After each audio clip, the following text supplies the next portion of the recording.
Hello,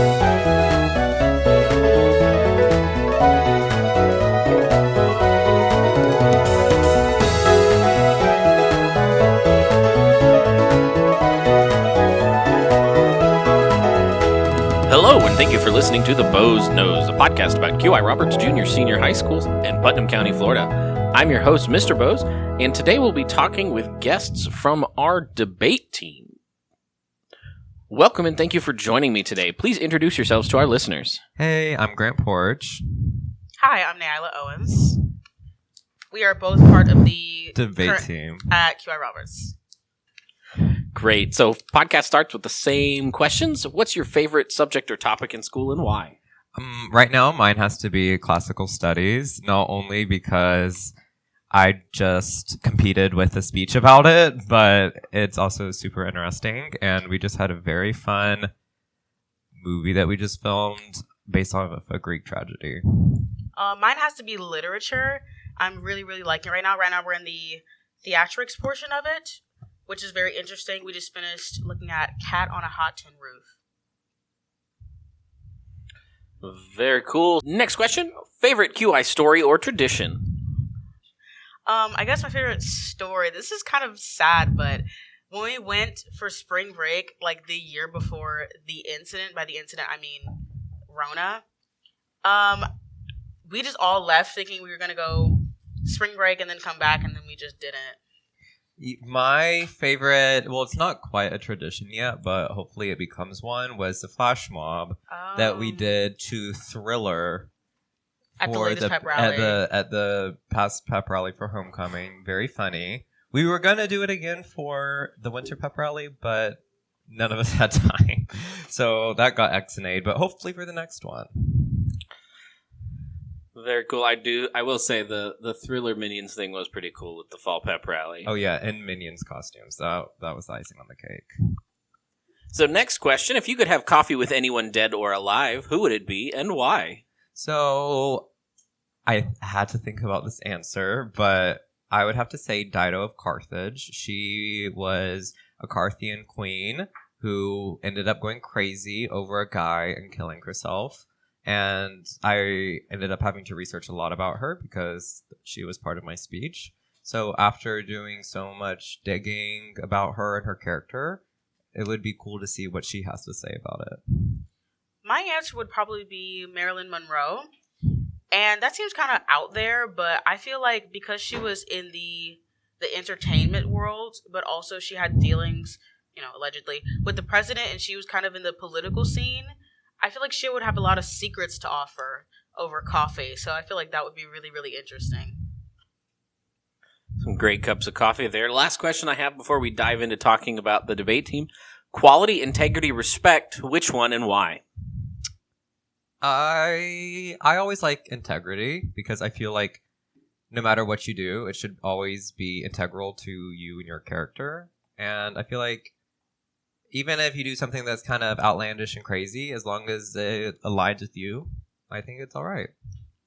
I feel like respect, and I feel like that because respect is something that as long as we all kind of mutually have it for each other, things are going to go along fine. And I feel like that's one of the most necessary things that we can have as humans, like for each other. It's that, and then it's going along with tolerance, that sort of spectrum. Very good. So let's dive in. Tell us about the debate team. So the debate team was founded this year after a lot of begging and pleading and more begging. They finally obliged and started a little debate team. Yeah, I actually heard about it on the first day of school, and I immediately joined. So it started, Miss Knowles is our director and debate coach, and she is the best, and we love her. And we go to FCDI competitions, and we do something called Incubate, which is a little bit different, but it is still your almost typical form of debate.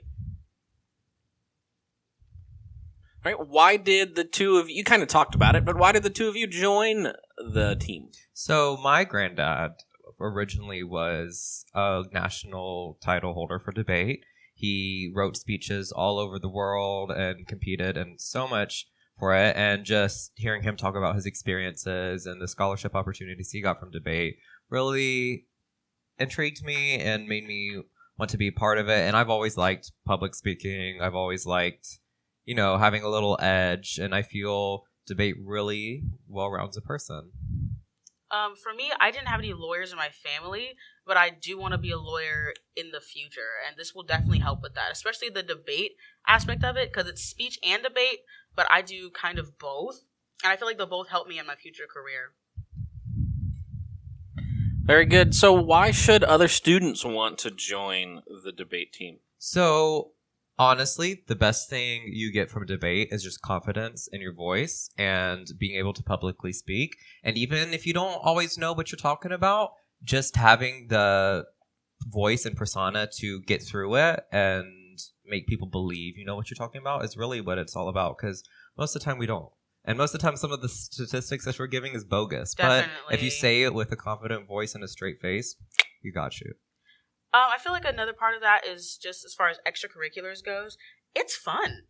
I mean, people say you got to treat debate like a sport. You got to have stamina. You have to research a lot. I feel like it's a mind thing more than a physical thing, but it is definitely both. Right. And no one talks about the mental fortitude that you have to go into debate, because you never know who you're about to go against, what argument they're about to have. And it's really bad if you get up there and they say something that completely destroys your entire argument and you're sitting up there looking a fool. So just having that confidence to get through it really takes a lot of mental fortitude. Yeah, I feel like that's a really important part of it, especially if you're not as comfortable on stage or in debate settings.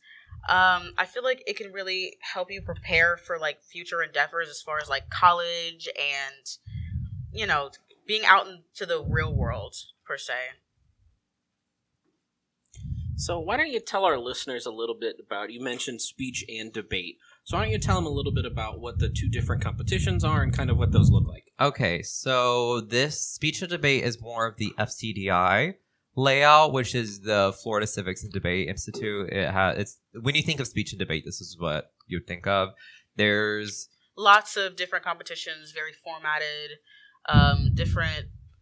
You just meet a lot of different people in different events, so there's something for everybody, right? Because it's not just a speech event and a debate event. You have 4 different styles of debate, each debating with different perspectives. One will be more of a philosophical debate where you're not debating so much purely statistics, you're debating a little bit more personal emotion, and another one could be purely statistic based. And I feel like there's a lot of crossover between them. And that's why it's good that we get to pick our events, because there's a lot of different things that we are good at or, not so good at. And we get to pick our strengths and weaknesses. But also it's good to pick something that you're not as strong in, just because you can explore other opportunities. And then the other one would be Incubate, which has a set, everyone competes the same stuff. It has a set layout, and rather than you compete over and over again and get graded differently, it is a tournament style. So you compete one round with everyone, people progress, compete another round, people progress. So that's a little more rigid in its formatting. But it's also very communicative, because they put us in this hall and we're all eating pizza during the breaks, and it's very cooperative because you're with a bunch of other people and you start talking to people and they're like, yeah, we're in the same position, and it's almost very wholesome because you start to learn a lot about people even when you're in competition with each other, which is really, really important, I think. Yeah. I think that sounds like a great recap of what speech and debate is. My next question is, if a student listens to this and is interested, how can they find out more about speech and debate? So we were originally going to have meetings every Friday, but Nyla and I are the sole members of the debate team, but we are looking to grow. We are thinking about opening it up to middle schoolers. So if you are interested, you can talk to either of us and we can set you up, or talk to Miss Knowles. Yeah, definitely come find one of us. We are seniors though, so we are leaving, but Mrs. Knowles is here and she is the primary person that we would need to talk to. So definitely either reach out to one of us or the staff should know where to find Miss Knowles. Right, and it's also the prime time to reach out because there is a new debate competition coming up. Definitely. January 7th. So if you would like to compete in that, now would be the perfect time to sign up because it does take a lot more time than you would think to prep and research and solidify your argument. And that is the Incubate style of debate on February 7th. So you would be getting January 7th. So we would be getting a lot of intro into what speech and debate is, which I feel like is good for newcomers. That's great. So you heard it here. If you're interested, reach out to Grant or Nyla or Mrs. Knowles about joining the speech and debate team. So the other reason I wanted to have the two of you on was not only to talk about speech and debate, but to talk about the recent competition that you competed in, because not only did you compete, but you had some excellence in all endeavors at the competition.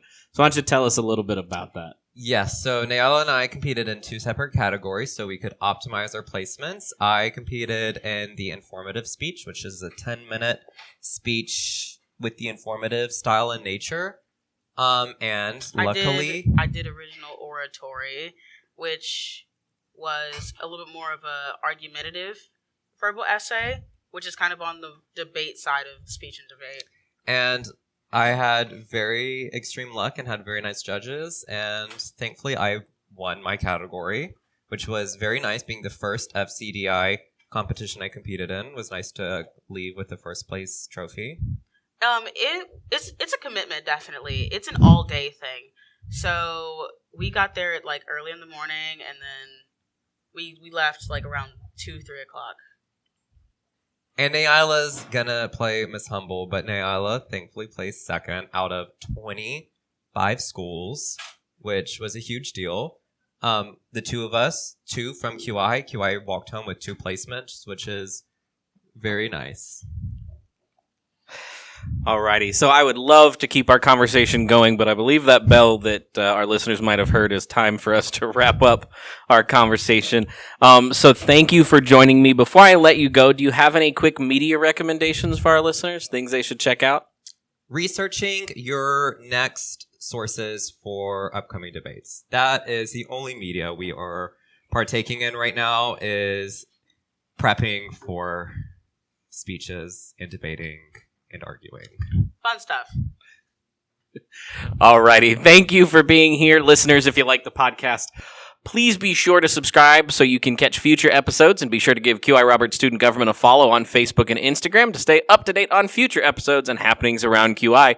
If you feel we've earned it, please rate and review us on your podcast player of choice and share with a friend. Thank you, Knights, and remember, excellence in all endeavors.